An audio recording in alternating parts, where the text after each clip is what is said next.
Elle avait marqué toute une génération. Un visage, une histoire, une époque entière, et pourtant, derrière les lumières, il y avait une autre réalité. Ce mercredi 25 mars, en début de soirée, la nouvelle tombe comme un coup de massue, Loana est décédée à l'âge de 48 ans. Une disparition brutale, mais qui, pour ceux qui la connaissaient vraiment, avait quelque chose de tragiquement prévisible. Retrouvée sans vie dans son appartement à Nice, celui-là même qui lui avait été loué pour l'aider à se reconstruire, Loana serait décédée depuis plusieurs jours avant que l'on ne s'en rende compte. Une solitude glaçante, presque silencieuse. Car derrière l'icône de Loft Story, il y avait une femme en lutte permanente. Pendant des années, Loana s'est battue. Contre ses démons. Contre ses blessures. Contre elle-même. Addiction, dépression, hospitalisation, une descente lente, mais visible pour ceux qui regardaient au-delà des apparences. Son meilleur ami, Laurent Amar, a livré un témoignage bouleversant. Une confidence qui fait froid dans le dos. Depuis décembre, plus de nouvelles. Le dernier appel ? Un appel de détresse. Pas depuis son téléphone, mais depuis celui d'un kebab en bas de chez elle. Laurent, ça va très mal. Je n'ai plus de téléphone. Je n'ai plus d'argent. Une phrase simple, mais qui en disait long.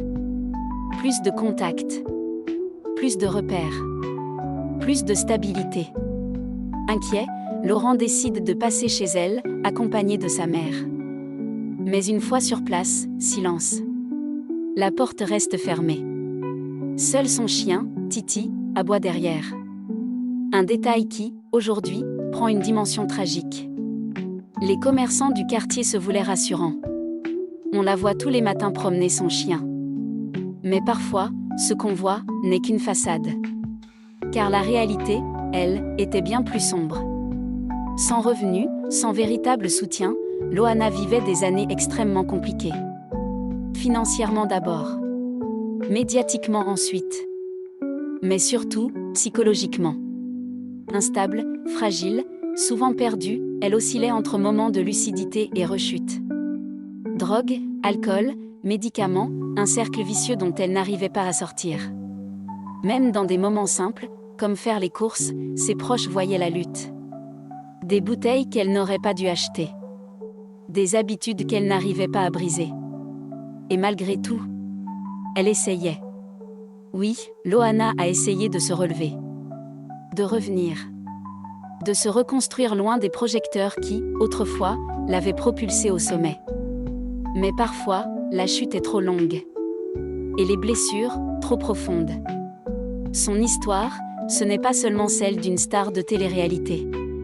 C'est celle d'une femme qui a connu la gloire trop vite et qui a dû affronter ses démons trop seule.